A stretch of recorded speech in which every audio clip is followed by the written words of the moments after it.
So hello again, this is CLCD day number 4 on Nova Rock, and we have John from Blackstone Cherry. Welcome here. Thank you for having me. Have you guys had a good time so far? Yes, we had a good time so far. How about you? Straight from the blue stage to our podcast room. Yeah. How are you? Well, and thank you for letting me grab a shower. It was really hot today, so it was great. It was a great show. Yeah, we were expecting that you wouldn't come at 15 because we know that when you leave the stage and there's so much energy and you sweat. Well, I guess you might sweat. Do you? I do. I think we all did today for sure. It was a hot one, but great show. I mean, great crowd, and I don't know how many times we have played Nova Rock in the past, but I mean, it's got to be at least 4 or 5, maybe over awesome. the years. You know, so every time special. Today was really great. Perfect.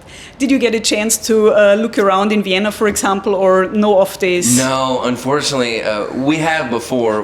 Typically, when you do, a headline tour, you'll have days off, and obviously you'll get to the venue, earlier, and you can kind of see, the cities and stuff. But we came from, we had a day off yesterday, but the day before we played Download.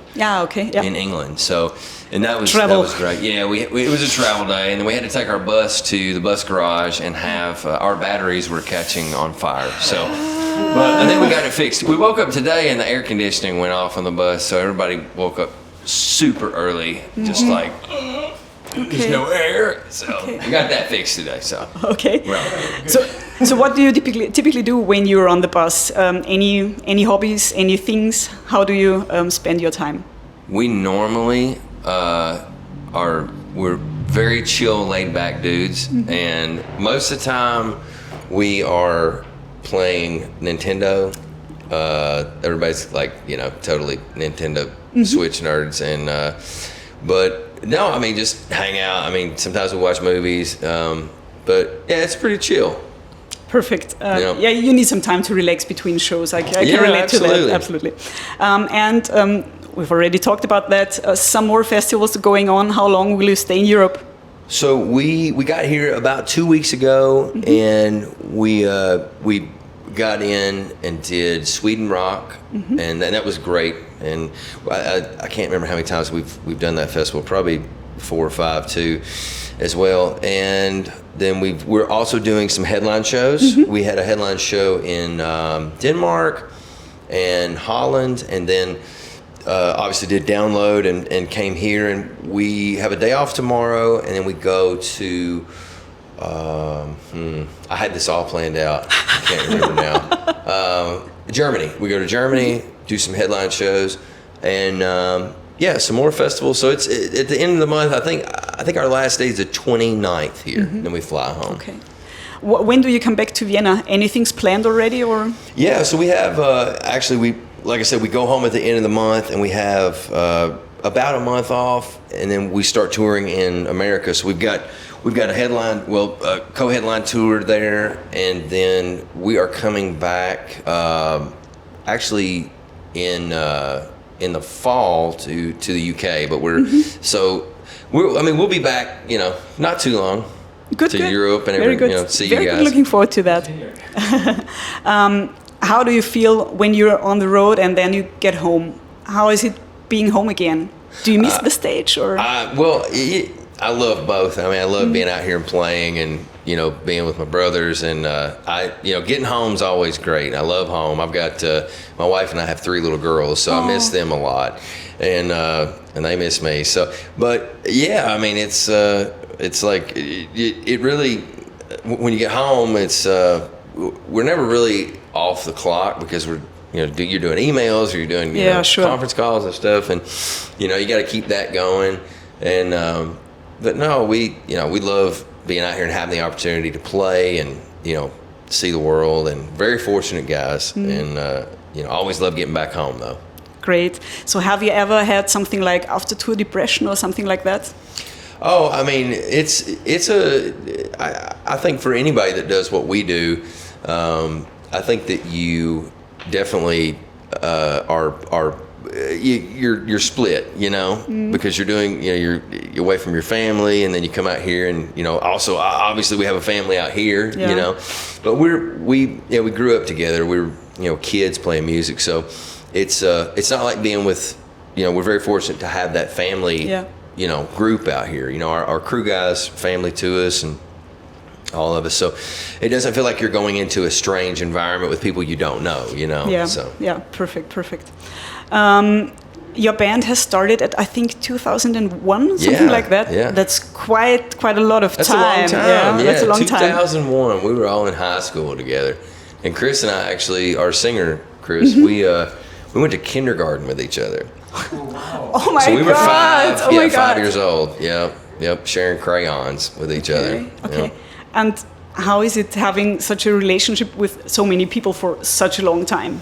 Well, you definitely learn everybody's quirks and what people like, what they don't like, and that's I think being in a band is you know, you definitely you have to love each other. Yes. You really do. It's a relationship. It is a relationship. Everyone. It's a marriage. Yeah. I mean, you have to.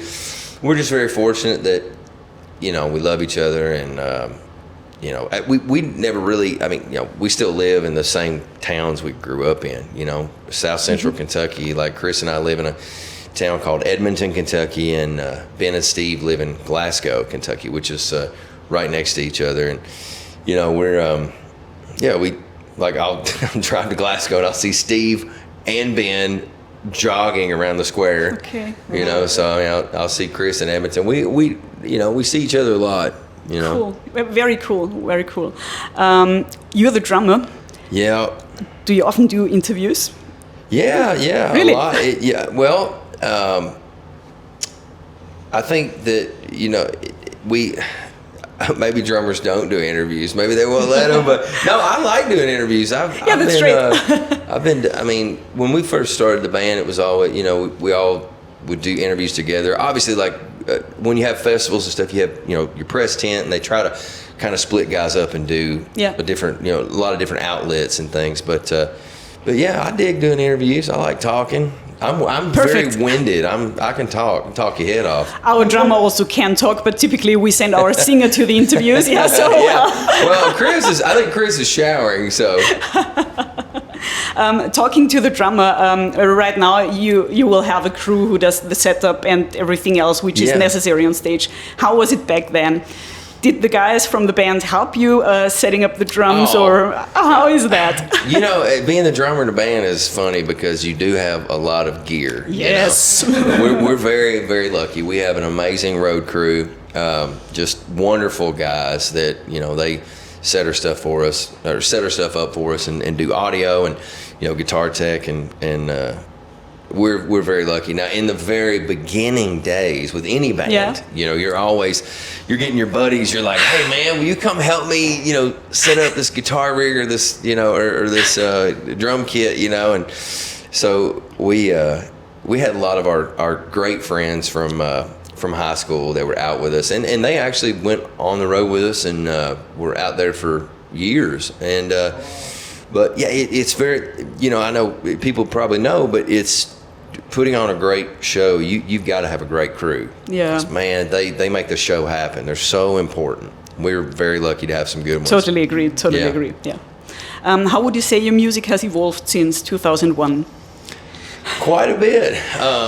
You know, when we were in high school, you know, we were very fortunate. My dad and uncle actually play in a band called the Kentucky Headhunters. Yeah, I've read that. And so they were, you know, one of the first rock bands to ever go into country music, and they just kind of kicked the doors off the place because there wasn't any, you know, rock guys playing, you know, kind of that southern, you know, heavy rock and roll, country-ish type stuff. And so they did very well in the late 80s and early 90s, and they still tour today.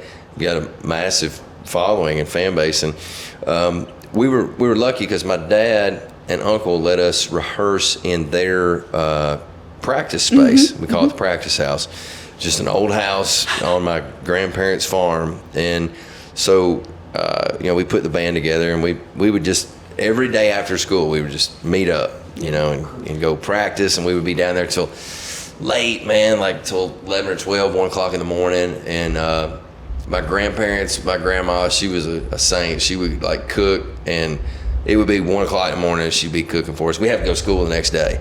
You know, we just drag into school. Couldn't wait for that to get over so we could go back down there and play. But we put out our first record in 2006, and then it just, you know, it went on and on. A lot of teamwork to get that, you know, to get that first record deal and get your album out and stuff. And I think so the first year we actually came to Europe was 2007. And that's early. Yeah, I think probably the first time we played Austria, I would say maybe was the next year, maybe 2008. I could be wrong about that, but yeah, we've played here a lot over the years, you know, and I think talking about the sound of the band, like obviously, you know, you grow as songwriters, like all of us write, you know, the music and the lyrics, and you just, you know, your experiences you have, you know, you take that as you grow as songwriters, and you know, you just put all that together. And I think every record we just try to keep what we've done, but also improve, obviously, you know, write better songs, and you know, up our musicianship every record. So we're very fortunate dudes to get to do this and keep making records, to have people like our music, you know. Perfect. Do you write the songs together in the rehearsal room, or is it separate? Well, I'll tell you, it's so when you're kind of in today's age, like years and years ago, you kind of had time to take time off. You know, you had writing time. Yeah. Now the turnover rate is so fast. You know, like an album cycle now, you know, years ago, maybe you put 3 years into an album cycle. Now it's like, if you get like a year and a half, you're doing great. Just because, you know, I think people expect, you know, fans want new things and new, you know, they want new songs and new records or EPs. And so, yeah, I mean, it won't be too long before we'll start writing for the next one. But for the longest time, Chris will bring out his computer and we'll get on the back of the bus. We could be rolling down the road like an off day, and you know, in the States, we'll park up at a mall, you know, and just like somehow have a riff. And technology's nice because now, you know, you don't have to go into a studio, and you know, so we'll just do like electronic drums like on the demo and stuff. But it's nice because you know, with the phone too, like you could have a melody and put it on your phone and then go like. I even have an app for piano when you can capture melodies. That's awesome. Makes it really nice, you know. Yeah. I lost my question somewhere. Hey, don't stress. I wanted to ask, talking about new music, when can we expect new music from Blackstone Jerry? Hopefully, I mean, it already talks about, we've had talks about trying to start writing, you know, this year. So, don't have a definitive or, you know, anything penciled in like, hey, we're going to the studio now, but I would say within the next year, probably. So, yeah, we'll look forward to that. Last record was great. We recorded drums in a really old theater in our hometown, in Ben's hometown, Glasgow. Good acoustic, I guess. Yeah, it's great. And we actually do our every 2 years when we release an album, we do like our Christmas charity shows back home.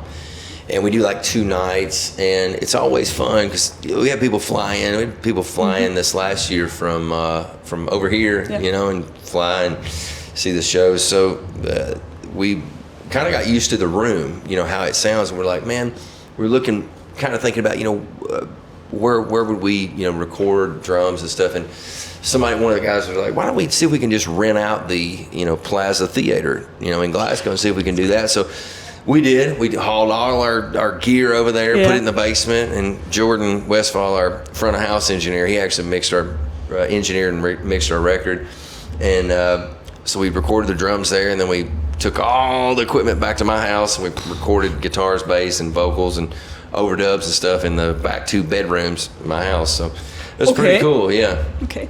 So you just try to do things the way you want and try to find the perfect sound for everybody. Yeah, sure. And I think too today, like you have to do things cost effective too. Yeah, like you have to really, I think the days of like, and there's so many wonderful studios around the world, you know, but it's like, they're expensive. And we've been lucky though. We've worked with a lot of great people over the years, from songwriters to producers, and we kind of are at this point now in our career where we do our own records. We produce our own records, and it's a lot of freedom, and you kind of know what we know what our fans like to hear, I think, and so we just we'll look forward to the next one and hope everybody digs it. Yeah.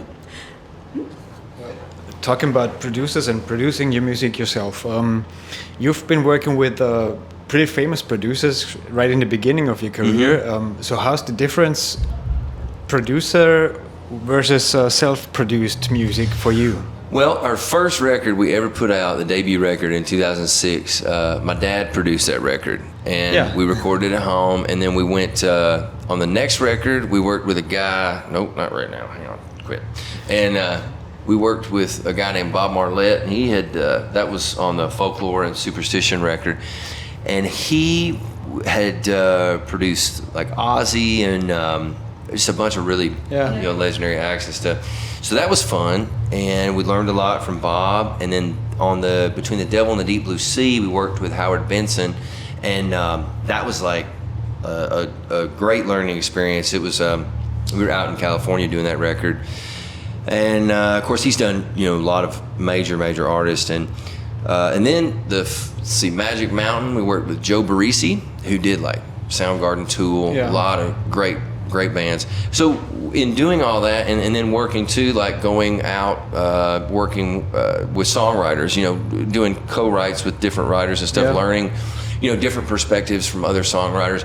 And we were kind of like, at first, we were like, man, I don't know if we want to do that, because like, we write, and we kind of took a chance, and we really learned a lot, and also wrote some great songs with a lot of those guys too. So self-producing is wonderful because you have the freedom to go, we're going to do this. But with that, you have a lot of responsibility because everything is on your back. So, you do, I think the attention has to go on making sure that you hold yourself accountable as an artist, as a player and a songwriter. It has to be, you can't be lazy, and just you have to make sure that those songs are, the best they can be, and the playing is the best, and also even the engineering and the mixing, and no, it's we like self-producing for sure. So that's great. How about the other quick creative topics such as record cover or photos or videos? Does somebody else do that for you or concept that for you, or are you involved into the other creative things also? So that's a great question. We're very, very involved with every corner, of the whole deal. I mean, it's I think you have to be. And so like when it comes to album artwork or T-shirt design, or how a website looks, we do have a lot of great people on our team, and but we we may have an idea, and we'll say, okay, like how can we achieve this, album cover, and then we actually found a great guy in England. His name's Sam, and he actually we kind of told him what we wanted, and Ben reached out to him. He's like, man, what do you think? Can you do something like this? And he nailed it. He does a lot of really great comic illustrations, but over the years, like having, I think as we grow, and obviously we signed with Mascot Records back in 2015, and they've been wonderful, and just really, a great team to work with, and we have a lot of say in art direction and things like that. And I think too, like it's when you're in a band, you just want to make sure that there's a lot that goes into it. It's just, and I know when you go up on stage, it's like, man, you know, it's just like it's the show, but man, behind the scenes, there's a lot, you know, and like social media too. Like you got to stay up on, like, you know, posting things and stay, you know, making things current, and I'm not great at that. I can relate to that. We have a great team that really helps us do that, but yeah, I think that the more input, if you're in a band, the more input you can have creatively. I mean, it's your art, it's your product, it's your music. It's your you know, thing, you want to make sure it's right and the best it can be. You know. Have you ever done collaboration with other musicians? Yeah, and I've gone blank. Yeah, we did. Oh gosh, this is silly, but I can't think. Yes, and I really can't. I can't even think. We've written with guys who were in bands before. Obviously, not.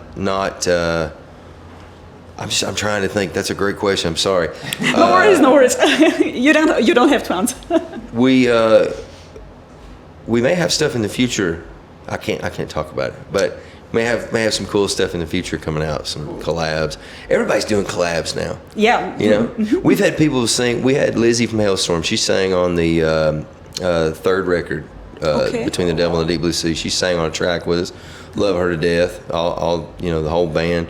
But yeah, I've seen. I mean, the big thing is collabs. And I think people love it too, though. I think the fans, especially when it's like from different genres too. Yeah, and it's new creative input, and it helps both of the collab partners. So, absolutely, because their fans may not have heard of know this artist, and it crosses over. Yeah. So it just helps to spread the music. Absolutely. How about improvisation on stage? Does it happen, or everything's scripted? Oh man, our show is one big improv. No, we have a set list, but it never fails that we will pull a song and put a song in there. It may, and a lot of times too, like you know, like if a guitar goes down or we have to switch out a song, sometimes we'll get on a jam and we'll stay on that for 5 minutes and go into something else. And there's been a lot of times where people out in the crowd, like they'll yell something like a song, and if we're in the right tuning for it in the guitars, like, you know, Chris will be like, all right, let's just do it, and we go. So, but I like that stuff. I think the spontaneity and you know, the improv element of having a show, that's rock and roll. You know, that's what makes it fun. You know, and not saying that if, you know, you don't want to go out there totally blind, you know, but having some switch ups in sets, I mean, that's fun, you know. Yeah. Like today, I didn't know I was going to do a drum solo, and I did one. And I guess it was great. Well, thank you. We have a song. It's called "Cheaper to Drink," and on headline shows, I normally do one coming out of it, and then we'll bring it back in. But Chris was like, y'all give it up for John Fred. I was like, okay, let's go. Anything crazy or that happened on stage, or any injuries? Oh yeah, we've injured ourselves. Yeah, like guys have cut their hands on their guitars. You know, if they like hit their bridge, or you know. Yeah, I was trying to think. I've hit our drum tech Jeff. The first show he ever came out to drum tech, I threw a stick up in the air and it hit him in the head, and he was bleeding all. I felt terrible. We fail on. I mean, that happens. Like if it's raining, the guys are running. I mean, you know, people fall. But yeah, nothing crazy. But I've seen once a drummer in a small venue throwing the stick in the audience, but not doing it like this, and he also hit someone in the audience on the head, and I was just like, come on, what are you doing? You can't throw the stick this way in a small club. That scares me. I never, I always underhand it, so like I'll take it and kind of roll it, and I don't ever throw it out anymore. I try to, like, you know, kind of underhand it to somebody in the front row. And now I'll look at him, I'll be like, don't fight over it. Just let her, you know. Yeah. But I tell you what, I have thrown some sticks in years ago and hit people, and I felt terrible about it. So I don't do that anymore. If somebody would pay you $200 million, so a lot of money, how would you change your life? I mean, I'd probably add a deck onto the house, and then I'd probably try to. I would probably pay off everybody, you know, like in my family, like, you know, pay off everybody's bills and stuff, and then I'd probably buy some Bitcoin. You know, wish I could have done that in 2009, but make you a rich man yet. Well, it's looking like it, but no, I'd try to do a lot of good stuff. I mean, you always I hear about people winning the lottery, like, you know, like in the States, you have a lottery, and then they're like broke in like 6 months, and you're like, dude, how can that happen? Yeah, I can't imagine. Yeah. Yeah. Have you ever had creative blocks, or when you wanted or had to write new songs or a new album, and how did you overcome them? Oh, sure. I mean, yeah, I think everybody goes through that. That's, I think that's kind of part of it. But I think maybe one of the best things to get around that is to maybe go back to the records that you grew up on, because sometimes you can get away from that. You know, like, I mean, you start listening to new stuff and just kind of dive back into what got you into music as a kid or a teenager. Back to the roots, you know? Yeah, and I think that happens to everybody, you know, at some certain point, but you can get out of it, you know. We once had that, and we, as a creative method, we tried to write chords on a sheet of paper, and we just pulled them out. Yeah, there you go. And then a great song came out. So there was something where we tried to write new music. Yeah. That's like the Beatles. What was it on? What did George Martin have them do? They just wrote a bunch of words down and put them in a hat, right? And then they started taking them out. That was for. What song was that? Oh, gosh. They did really strange things. My favorite story is from the Beatles, The Benefit of Mr. Kite. There was a circus advertisement, and it was just, the lyrics is the circus advertisement. Really? And the circus. What song was it? The Benefit of Mr. Kite. Wow, I didn't know that. It's not a famous song, but I've read that, and I was just like, they were sitting in a bus station, and the poster was hanging there, and they just... That's awesome. Took the words and wrote some music for it. That's very cool. Love that. Okay, good. Thank you. Thanks for having me. So I think this was our podcast. Thanks, John, for being so open, having a great conversation, and playing a great show at Nova Rock. Yeah. I appreciate it. Thank you all for having me. We had a wonderful time today. Thank you. Thank you.